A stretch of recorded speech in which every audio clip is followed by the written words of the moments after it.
ناداروں کو علم کے موتی آقا نے انمول دیے۔ یا ربی لک الحمد کما ینبغی لجلال وجہک وعظیم سلطانک۔ الحمدللہ رب العالمین والصلاة والسلام علی رسولہ الکریم۔ رب اشرح لی صدری ویسر لی امری واحلل عقدۃ من لسانی یفقہوا قولی۔ ربنا لا تزغ قلوبنا بعد اذ ہدیتنا ہب لنا من لدنک انک انت الوہاب۔ یا مقلب القلوب ثبت قلوبنا علی دینک۔ سبحانک لا علم لنا الا ما علمتنا انک انت العلیم الحکیم۔ فاعوذ باللہ من الشیطان الرجیم، بسم اللہ الرحمن الرحیم۔ السلام علیکم بچوں، کیسے ہیں آپ؟ امید ہے آپ سب خیریت سے ہوں گے۔ اور بچوں، جیسا کہ آپ کو پتہ ہے کہ ہمارا اس پروگرام پیارے رسول صلی اللہ علیہ وسلم کی پیاری باتوں میں ہم آپ کو پیارے رسول صلی اللہ علیہ وسلم کی پیاری باتیں بتاتے ہیں، یعنی احادیث مبارکہ۔ یقیناً آپ ان کو یاد بھی کرتے ہوں گے۔ جو یاد کرنے کا ایک آسان طریقہ میں آپ کو بتاتی ہوں، جو آپ صلی اللہ علیہ وسلم ہی نے ہمیں بتایا ہے، کیونکہ ہمیں اپنی طرف سے کچھ بھی نہیں سیکھنا ہے، ہمیں آپ صلی اللہ علیہ وسلم کے طریقے مبارک پر ہی چلنا ہے۔ تو آپ صلی اللہ علیہ وسلم نے کسی بھی چیز کو یاد کرنے کے لیے یہ دعا بتائی تھی کہ آپ یہ پڑھا کرو، رب اشرح لی صدری ویسر لی امری واحلل عقدۃ من لسانی یفقہوا قولی۔ اور ایک اور دعا کہ علم اضافے کی، رب زدنی علما، یعنی اے اللہ پاک میرے علم میں اضافہ فرما۔ ہمیں یہ دعا مستقل پڑھنی چاہیے، اور بہت چھوٹی سی دعا ہے کہ رب زدنی علما۔ جب ہم اس دعا کو یاد کر لیں گے اور سچے دل سے جب کوئی چیز ہم یاد کرنے کی کوشش کریں گے، اور اس کے علاوہ اگر آپ کے امتحانات ہیں، ٹیسٹ ہیں، تو آپ اللہ تعالیٰ سے اس دعا کو مانگا کریں، یعنی رب زدنی علما، کہ اے ہمارے پروردگار ہمارے علم میں اضافہ فرما۔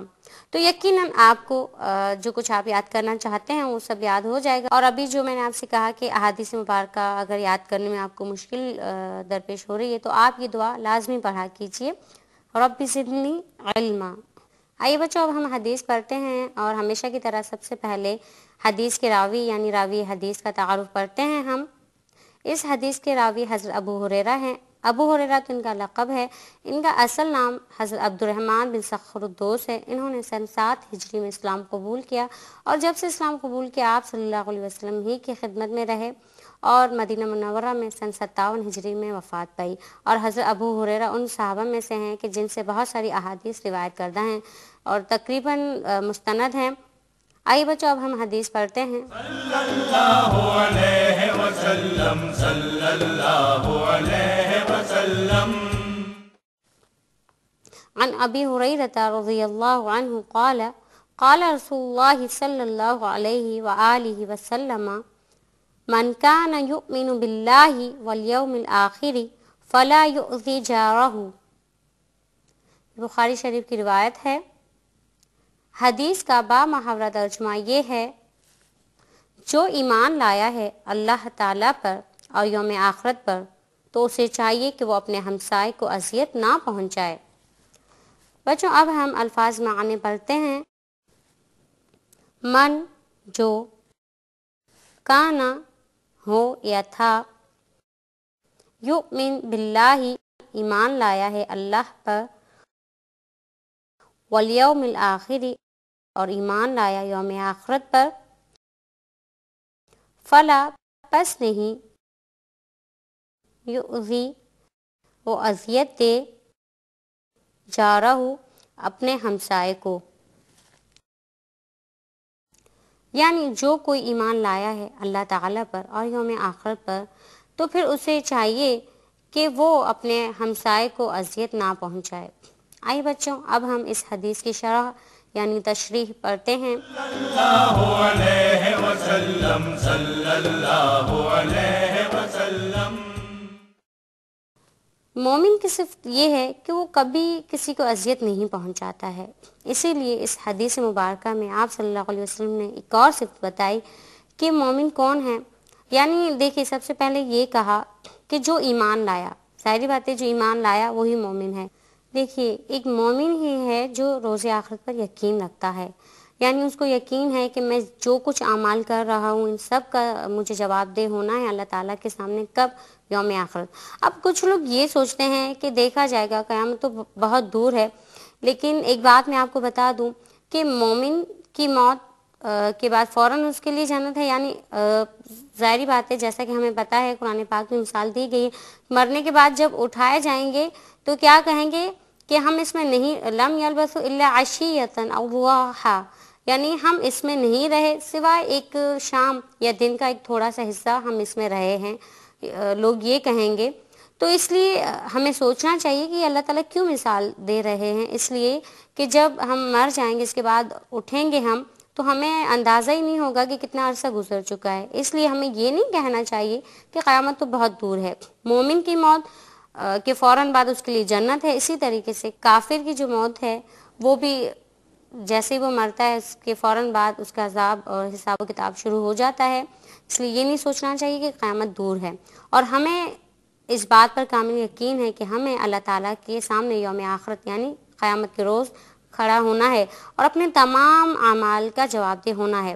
اسی طریقے سے یہی بات سامنے کہ مومن کی بہت ساری صفات میں سے ایک صفت یہ بھی ہے کہ وہ اپنے ہمسائے کو اپنے کسی بھی قول یا فعل سے تنگ نہ کرے، اس کو اذیت نہ پہنچائے۔ رسول اکرم صلی اللہ علیہ وسلم فرماتے ہیں کہ مجھے ہمسائے کے حقوق کے بارے میں اتنی تاکید کی گئی کہ مجھے یہ گمان ہوا کہ کہیں ہمسائے کو وراثت میں حصے دار نہ بنا دیا جائے۔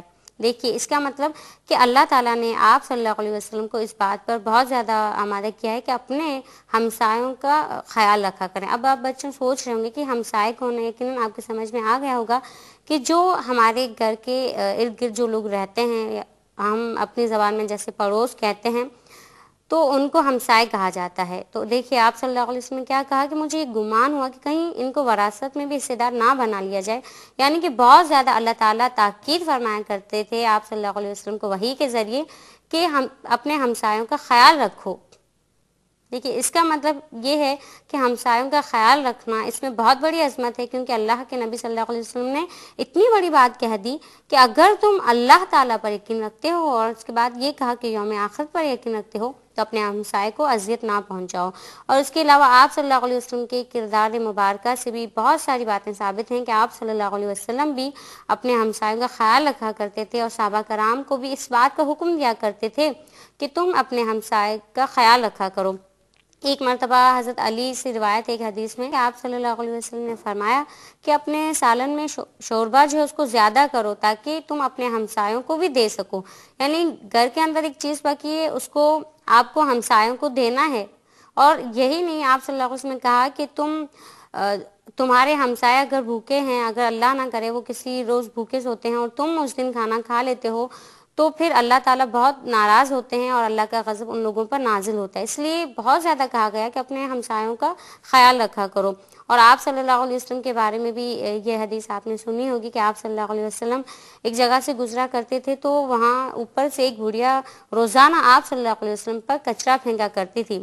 ایک مرتبہ آپ صلی اللہ علیہ وسلم گزرے تو اس طرح نہیں ہوا تو آپ صلی اللہ علیہ وسلم کو فکر لاحق ہوئی کہ اللہ خیر کرے کہ کہیں وہ بیمار تو نہیں ہے، پھر آپ صلی اللہ علیہ وسلم اس کے گھر پر گئے اس کی عیادت کو، اور آپ صلی اللہ علیہ وسلم کے اس بہترین اخلاق کی وجہ سے وہ عورت مسلمان ہو گئی۔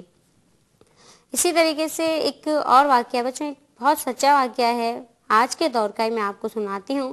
ایک مسلمان کا کردار اس کے لیے کتنا اہمیت کا حامل ہے، اس واقعے کے بعد ہمیں اندازہ ہوگا۔ ایک مرتبہ ایک ہندو جو کہ بہت مالدار تھا، اس کے بعد بہت پیسہ تھا، ہر چیز اللہ تعالیٰ نے اس کو عطا کی تھی، لیکن ایک وقت ایسا آیا کہ اس کی جو ساری کاروبار جو ہے وہ ختم ہو گیا، اس کی مال و دولت میں کمی آتی گئی، یہاں تک کہ وہ بالکل کنگال ہو گیا۔ پھر اس کے بعد کیا ہوا کہ اس کے رشتہ داروں نے بالکل اس کو چھوڑ دیا، کوئی اس کے پاس نہیں آتا تھا، بالکل ایک وقت ایسا آیا کہ وہ شخص بالکل اکیلا ہو گیا۔ اب اس صدمے کو لے کر وہ شخص بیمار ہو گیا، تو اسی محلے میں ایک مسلمان رہتا تھا، اس نے دیکھا کہ یہ شخص باہر نکلتا تھا، یہ آج کل باہر نہیں نکلتا ہے، میں ذرا دیکھوں ہو سکتا ہے کہ اس کی طبیعت خراب ہو۔ جب وہ شخص اس کے گھر پر گیا تو دیکھا کہ وہ واقعی بیمار ہے، پھر اس دن کے بعد اس مسلمان شخص نے اس ہندو انسان کی تیمارداری کرنا شروع کر دی اور اس کا بہت زیادہ خیال رکھنا شروع کر دیا۔ ایک وقت ایسا آیا کہ وہ ہندو بالکل صحیح ہو گیا۔ پھر اس ہندو نے جب وہ صحیح ہوا تو اس نے اس مسلمان سے کہا، بھائی میرا تمہارے ساتھ کوئی رشتہ نہیں ہے، میں تو تمہارا کوئی رشتہ دار نہیں، یہاں تک کہ ہمارا مذہب ہی الگ ہے، پھر بھی تم نے میرا اتنا خیال رکھا، کیوں؟ تو اس مسلمان نے کیا کہا؟ اس نے کہا کہ ہمارا دین جو ہے وہ اس بات کا حکم دیتا ہے، اور ہمارے نبی صلی اللہ علیہ وسلم نے ہمسایوں کا بہت زیادہ خیال رکھنے کی تاکید کی ہے، یہاں تک کہ صحابہ کرام کو بھی گمان ہوتا تھا کہ کہیں ہمسایوں کو وراثت میں حصے دار نہ بنا لیا جائے۔ اس لیے مجھے بھی یہ ڈر ہوا کہ کہیں اللہ تعالیٰ مجھ پر اپنا عذاب نہ نازل کریں، اللہ تعالیٰ مجھ سے ناراض نہ ہو جائیں کہ میرا ایک ہمسایہ اتنا بیمار ہے اور میں اس کی کوئی مدد نہ کر سکوں، اسی لیے میں نے تمہاری تیمارداری کی یا تمہارا خیال رکھا۔ وہ ہندو اتنا متاثر ہوا کہ پھر اس کے بعد اس نے سوچنا شروع کیا اپنا تقابل کہ میں آج تک مسلمانوں کو بہت برا والا سوچا کرتا تھا، کیا مسلمان واقعی ایسے ہوتے ہیں؟ اور اس کے بعد اس نے اسلام قبول کر لیا۔ دیکھیے کتنی بڑی بات ہے۔ اصل معاملہ کیا ہے؟ ہمارے کردار کی بات ہے۔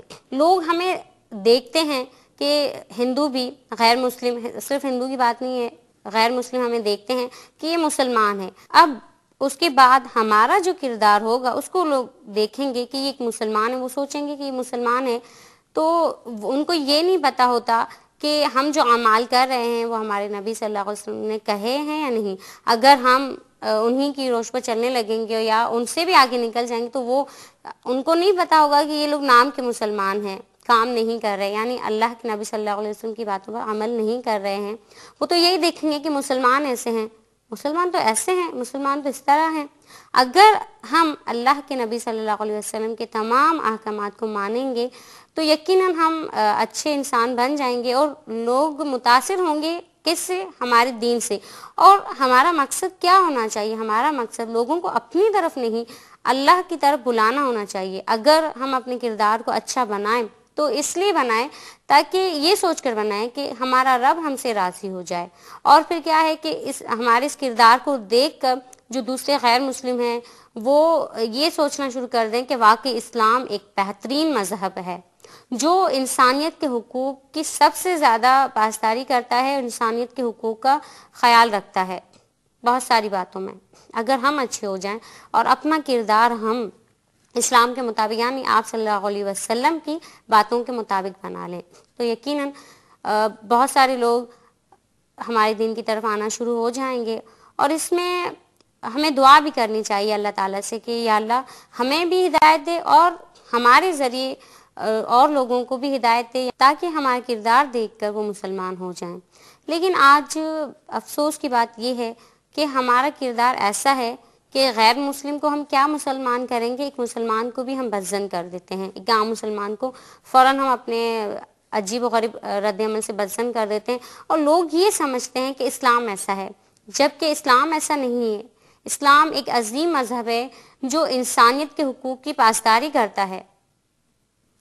اب دیکھیے اس حدیث میں بھی رشتہ داروں کی تو الگ ہی بات ہے، صلہ رحمی کے بارے میں اللہ تعالیٰ نے قرآن پاک میں بھی بہت مرتبہ کہا ہے، لیکن اس کے ساتھ ساتھ ہمسایوں کے حقوق کا بہت زیادہ خیال رکھنے کی تاکید کی گئی ہے۔ یعنی اگر آپ کے ہمسائے صرف مسلمان نہیں غیر مسلم بھی ہیں تو آپ ان سے بھی اچھا سلوک کریں، آپ ان کے ساتھ بھی برا سلوک نہ کریں۔ اب یقیناً آپ کی سمجھ میں یہ باتیں آ گئی ہوں گی، اور بچوں خاص طور پر میں آپ سے کہوں گی کہ آپ اپنے ہمسائوں کو تنگ نہ کریں۔ بعض بچوں کی عادت ہوتی ہے، وہ بہت شرارتی ہوتے ہیں کہ دوپہر میں تنگ کرتے ہیں ہمسایوں کو، بیل بجا دیتے ہیں کبھی ان کے گھر کی۔